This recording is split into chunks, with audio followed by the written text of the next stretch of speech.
สบายดีท่านผู้ฟังและน้องนักเรียนที่น่ารักทุกๆคนยินดีต้อนรับทุกคนเข้าสู่รายการ Before Class รายการพอดแคสต์ที่จะนำเอาวิชาต่างๆที่เฮาเรียนอยู่ในห้องเรียนนั้นมาเล่าให้ทุกคนฟังกันก่อนที่เฮาจะไปเรียนตัวจริงกับอาจารย์โดยข้าพเจ้าอ้นทองทิพย์แก้วอุดมพบกันในเอพิโซดทำอิฐนี้เนาะอ้นก็จะมาในวิชาที่ว่าอยากวันนักเนาะหลายคนฟังแล้วเจ็บหัวทันทีซึ่งเป็นอีกวิชาหนึ่งที่ว่าสำคัญเฮาก็สิไปพบอยู่ในการเสียงทุกๆประเภทเนาะว่าจะเป็นเสียงจบชั้นเสียงเข้ามหาวิทยาลัยมีวิชานี้กันอยู่แน่นอนดังและแต่ละคนก็อาจจะรู้แล้วเพราะว่าเบิ่งจากสื่อใต้คลิปมันก็คือวิชาคณิตศาสตร์นั่นเองสำหรับคณิตศาสตร์ที่ว่าอ้นจะมานำเสนอในรายการนี้แมนอ้นจะนำเสนอในลักษณะที่เอาทฤษฎีมาเล่าให้ทุกคนฟังซึ่งบ่แม่นว่าที่จะมาคิดไล่ให้แต่ละคนฟังเนาะแต่ว่าเป็นการนำเอาทฤษฎีที่ว่ามันมีอยู่ในบทเรียนแต่ละบทนั้นมาแนะนำให้ฟังก่อนที่เราจะไปเรียนตัวจริงกันก่อนเราจะไปไล่ไปอย่างกันเวลาเข้าใจทฤษฎีแล้วพาคิดไล่ก็อาจจะเฮ็ดได้ดีขึ้นเมื่อฟังพอดแคสต์อ้นไปแล้วเรียนอยู่ในห้องเรียนก็อาจจะเรียนได้ดีขึ้น wow. หวังว่าจะช่วยนักเรียนจะช่วยน้องๆทุกคนในการเรียนได้แล้วคณิตศาสตร์จะมีหลายแขนงหลากหลายกันเลยแล้วสิ่งที่อ้นจะมานำเสนอนี้ก็จะเป็นคณิตศาสตร์ที่ว่าเราเรียนกันอยู่ในชั้นมัธยมเนาะคิดว่าอาจจะแบ่งเป็นมือเนาะมื้อวันจันทร์อาจจะเป็นส่วนคณิตศาสตร์ของชั้นม.1 วันอังคารจะเป็นของม.2 วันพุธจะเป็นของม.3 พฤหัสของม.4 ต่อไปเรื่อยๆวันอาทิตย์อาจจะเป็นของม.7 มีบทใดที่ว่าน่าสนใจมีเกร็ดเล็กเกร็ดน้อยก็จะนำเอามาฝากกันในแต่ละชั้นไปใครสนใจที่ในบทเรียนของชั้นม.1 ก็จะฟังในส่วนของวันจันทร์ใครที่สนใจบทเรียนของชั้นม.7 ก็อาจจะไปฟังอยู่ส่วนของวันอาทิตย์เนาะแล้วก็ถ้าหากว่าชั้นม.7 สิสนใจบทเรียนของน้องน้อยก็มาฟังของชั้นม.1 วันจันทร์ได้ซึ่งว่ามันก็มีประโยชน์ใครที่ว่าอยากทวนคืนบทเรียนเก่าก็สามารถฟังของน้องน้อยรุ่นหลังได้แล้วสำหรับเอพิโซดทำอิฐนี้เนาะเฮาก็จะมาเริ่มเปิดประเด็นกับคณิตศาสตร์ของชั้นม.1 สำหรับคณิตศาสตร์ชั้นม.1 ในเอพิโซดทำอิฐอ้นก็จะมาเล่าให้ฟังเกี่ยวกับภาพรวมในสิ่งที่น้องๆจะได้เรียนกันในชั้นม.1 ว่าจะได้เรียนเกี่ยวกับสิ่งใดแน่ก่อนจะเข้าถึงเนื้อหาหลักๆกันในแต่ละบทซึ่งจะเสนอในเอพิโซดถัดไปปึ้มที่อ้นจะใส่แมนอ้นจะอิงตามหลักสูตรของกระทรวงศึกษาธิการและกีฬาเนาะเนื้อไหนมีแบบใดอ้นก็จะนำเสนอไปในลักษณะนั้นหรืออาจจะมีเกร็ดเล็กเกร็ดน้อยเพิ่มเติมอ้นก็สิเพิ่มเข้าไปให้น้องๆได้รู้กันเติมอีกบ่ร้องล้ำทำเพลงเสียเวลาเข้าสู่บทเรียนกันเลยสำหรับปึ้มคณิตศาสตร์ของชั้นม.1 เนาะก็จะเป็นปึ้มปกหัวสีแดงอย่างที่น้องๆเคยเห็นกันแล้วก็เป็นฉบับปรับปรุงของปี 2010 ซึ่งอ้นเองก็เป็นรุ่นทำอิฐที่ได้เรียนปึ้มหัวนั่นเนาะผู้ดีเขาเจ้าปรับปรุงเป็นช่วงของอ้นหันขึ้นม.1 พอดีอ้นล่ะเป็นบุคคลเป็นรุ่นแรกๆที่แบบว่าได้ใช้ปึ้มหัวใหม่กันมาเรื่อยๆอ้นขึ้นไปม.2 เขาจะกับเปลี่ยนปึ้มใหม่ตอนม.2 ประมาณนี้เนื้อหาทำอิฐที่ว่าเราจะได้เรียนกันในส่วนในคณิตศาสตร์ชั้นม.1 นี่เนาะก็จะเป็นเรื่องของจำนวนก่อนอื่นสิเล่าให้ฟังกันก่อนว่าจำนวนนี้มันหมายถึงอีหยังอิงตามวจนานุกรมเสรีหรือว่าที่เรารู้จักกันในสื่อวิกิพีเดียเขาเจ้าได้ระบุไว้ว่าจำนวนคือวัตถุนามที่ใช้สำหรับอธิบายปริมาณเว้าให้ฟังง่ายๆก็คือจำนวนมันแสดงให้เรารู้ว่าสิ่ง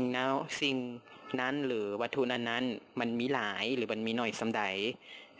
จำนวนที่ว่านี้ก็ถูกแบ่งออกเป็นหลายชนิดด้วยกันได้แก่จำนวนธรรมชาติจำนวนถ้วนจำนวนปกติจำนวนอปกติจำนวนจริงประมาณนี้ซึ่งแต่ละจำนวนที่ว่าไปมันก็จะมีความแตกต่างกันออกไปเนาะแล้วสิ่งที่น้องๆจะได้เรียนกันอยู่ในม.1 จะเป็นในส่วนของจำนวนธรรมชาติและจำนวนถ้วน เริ่มแรกก็จะเป็นจำนวนธรรมชาติกันก่อนว่าให้ฟังคร่าวๆจำนวนธรรมชาติเป็นจำนวนแบบใดจำนวนธรรมชาติคือจำนวนที่ว่าเป็นเลขถ้วนบ่มีจุดนับตั้งแต่1ขึ้นไปเนาะหรือบางครั้งเขาเจ้าก็จะไล่เอา0ซึ่งมันก็มี2แบบจำนวนธรรมชาติที่เอา0และจำนวนธรรมชาติที่บ่เอา0แบบที่เอา0ก็จะไล่เป็น0 1 2 3ไปเรื่อยจนฮอดบวกอสงไขยส่วนที่บ่เอา0ก็สิไล่เป็น1 2 3ไปจนฮอดบวกอสงไขยเน้นย้ำว่าบ่มีเลขจุดแล้วก็บ่เป็นค่าลบสำหรับบทที่2ก็จะเป็นจำนวนถ้วนจำนวนถ้วนก็คล้ายๆกันกับจำนวนธรรมชาติเนาะแต่ว่าเขาจะเพิ่มค่าลบเข้าไปในนั่นก็คือจะเพิ่ม-1 -2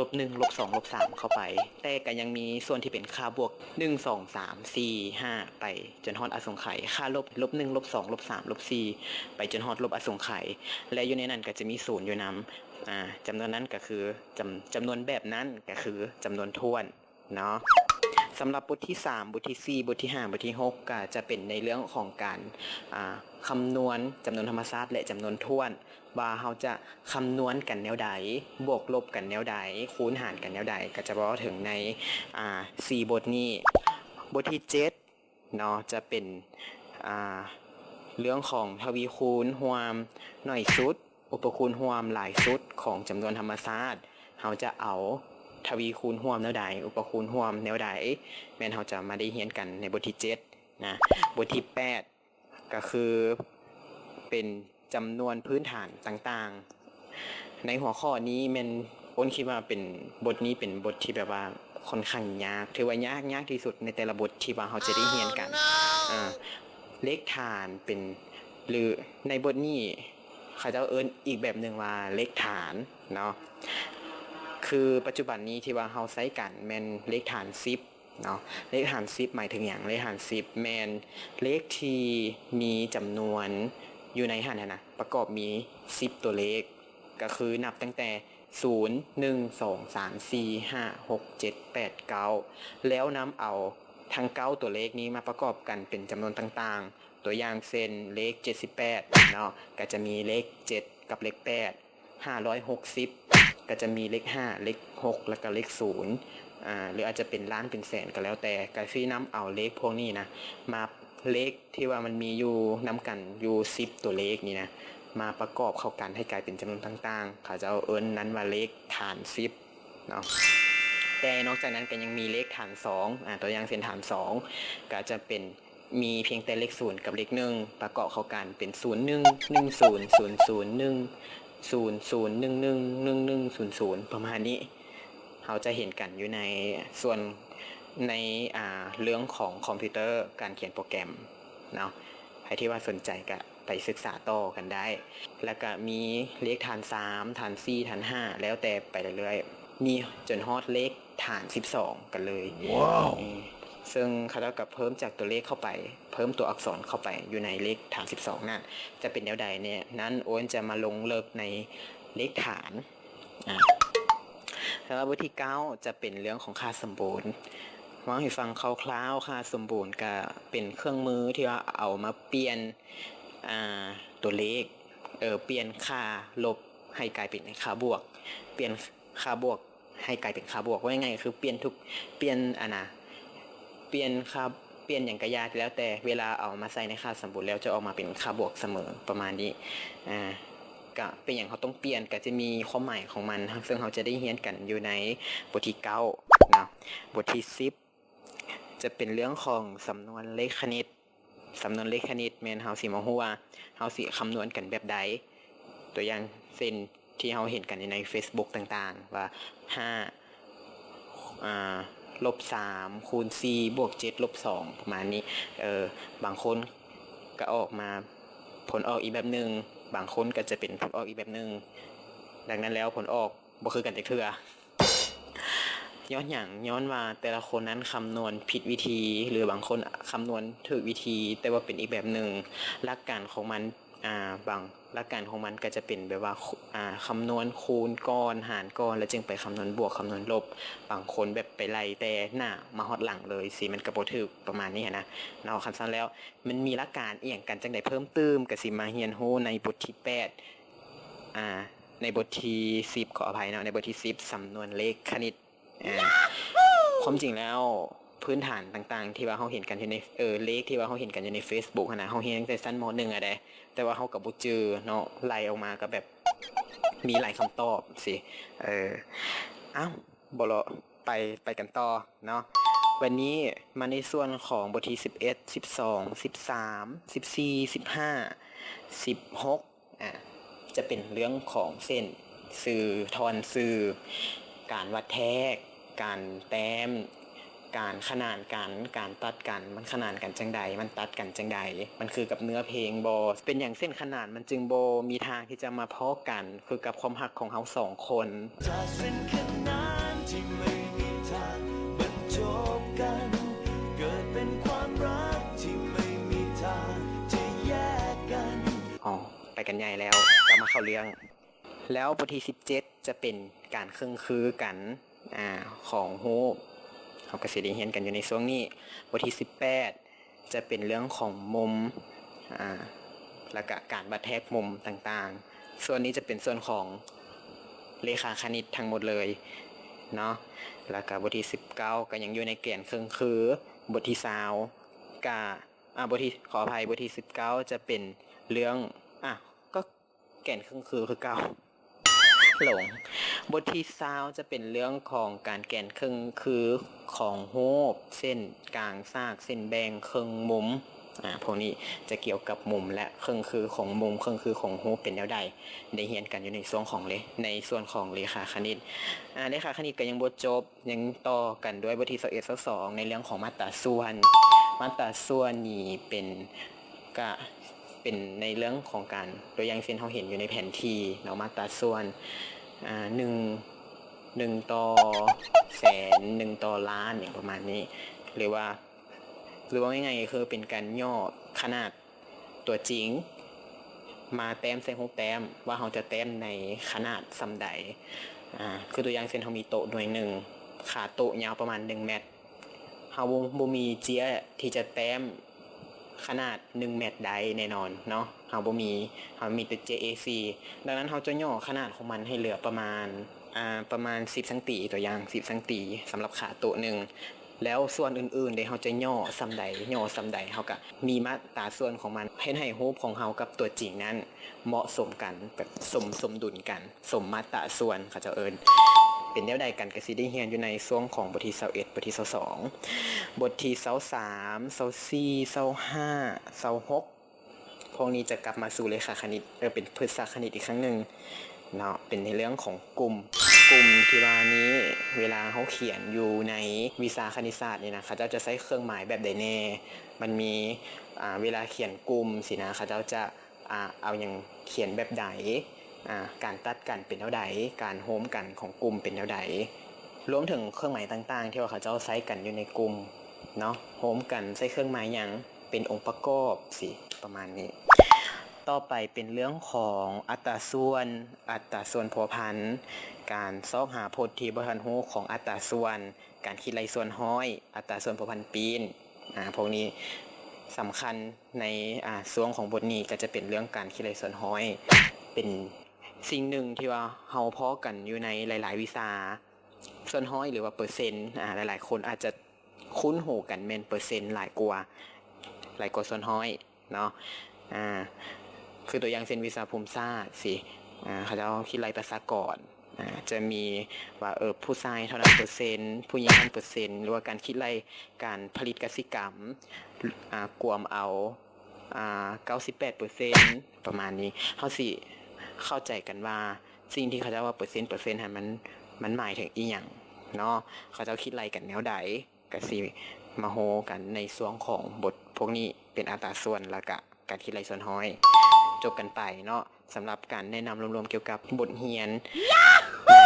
ชั้นม.1 ในแต่ละบทของวิชาคณิตศาสตร์นี้เฮาได้เรียนกันอย่างไปแน่น่าสนใจบ่หลายคนฟังจบกันไปแล้ว อยากเรียนบ่คิดว่ามีหลายบทน่าสนใจเนาะคือในบทของจำนวนสำคัญโดยเฉพาะเป็นวิธีคิดไล่จำนวนเวลาเฮาคิดไล่ค่าลบกับค่าบวกประมาณนี้นะการบวกกันลบบางคนไปเรียนอยู่ในชั้นม .7 แล้วก็อาจจะยังลืมเนาะคิดไล่ผิดก็ยังมีแล้วก็ยังเป็นเรื่องของการขนานการเส้นของเส้นซื่อนี่ก็สำคัญบทของจำนวนพื้นฐานเป็นบทที่ค่อนข้างยากแต่ว่าก็เป็นอีกบทหนึ่งที่ว่าน่าสนใจอ้นคิดว่าเป็นอีกบทหนึ่งที่ต้องได้เฮ็ดเวียกบ้านหนัก เพราะว่ามันก็ค่อนข้างยากแล้วอ้นก็ค่อนข้างลืมบทเรียนของบทนี้ไปแล้วเนาะจือแต่น้อยเดียวแต่ว่าอ้นต้องได้เฮ็ดเวียกบ้านมาอย่างหนักหน่วงแน่นอนสำหรับบทนี้แล้วก็มีเรื่องของมาตราส่วนสี่สำคัญกลุ่มเนาะแล้วก็ส่วนห้อยที่ว่าได้ย้ำกันไปอันนั้นก็คือบทที่สำคัญน่าสนใจแล้วก็อยากให้แต่ละคนนั้นตั้งใจเรียนอยู่นำอาจารย์ในห้องเนาะก็ถือว่าจบกันไปเนาะสำหรับเอพิโซดทำอีทของชั้นม.1 เนาะเป็นการแนะนำรวมๆให้เห็นภาพรวมหลังจากเห็นภาพรวมแล้วเอพิโซดถัดไปมันอ้นจะมาเริ่มเข้าสู่บทเรียนกันแล้วนั่นก็คือบทที่1จำนวนธรรมศาสตร์เนาะเป็นแนวใดก็ยังให้แต่ละคนติดตามฟังไปนํกันเนาะมีอย่างหนึ่งที่ว่าอ้นลืมแนะนำไป2ทางที่ว่าเราจะโพสต์คลิปกันมันจะมี2ช่องทางแรกก็คือเป็นคลิปเสียงเนาะโพสต์ลงอยู่ในพอดแคสต์แต่ตอนนี้พอดแคสต์อ้นยังบ่ทันได้สร้างเทื่อคือยังบ่ทันรู้วิธีสร้างแล้วก็เลยว่ามีอีกช่องทางที่2เดี๋ยวถ้าสร้างได้แล้วแม่นอ้นจะเอาไปลงในพอดแคสต์กันตื่มอีกแน่นอนเนาะเหมาะซึ่งว่าพอดแคสต์ก็สิมีอยู่ใน iPhone ทุกคนใครที่ว่าใช้ iPhone ก็สามารถกดเข้าไปฟังได้เลยเดี๋ยวเป็นจังได๋แล้วโอนจะมาอัปเดตกันอีกทีนึงแต่ช่องทางที่ว่าสามารถฟังได้แน่ๆแม่นช่องทางของ YouTube Subscribe ช่องของโอนเนี่ยเนาะช่องของโอนก็มีชื่อว่า On Before Class เนาะอยากให้ทุกคนติดตามไปนำกันเดี๋ยวเราจะมีคลิปใหม่ๆอัปโหลดให้ฟังไปเรื่อยๆหรือใครมีคำถามข้อข้องใจอันใดอยากจะส่งมาถามว่าอยากให้โอนปรับปรุงแก้ไขส่วนใดสิก็สามารถคอมเมนต์ไว้อยู่ลุ่มคลิป YouTube ได้หรืออาจจะส่งมาแนะนำโอนโดยตรงผ่านทางอีเมลหรือว่า Facebook เดี๋ยวโอนจะทิมลิงก์ไว้ให้อยู่ทางด้านลุ่มเนาะก่อนจะจากกันไปอีกครั้งนึงบัดสุดท้ายอย่าลืมกด Subscribe แล้วก็กดปุ่มกระดิ่งเพื่อจะได้แจ้งเตือนทุกครั้งเวลาที่มีคลิปใหม่ๆและก็อย่าลืมกดไลค์ใครที่ว่าคิดว่าเนื้อหานี้น่าสนใจก็กดแชร์กันเนาะเอาเป็นว่าโอนลาไปก่อนเนาะพบกันใหม่ในเอพิโซดถัดไปสำหรับมื้อนี้ขอกล่าวคำว่าสบายดีบ๊ายบาย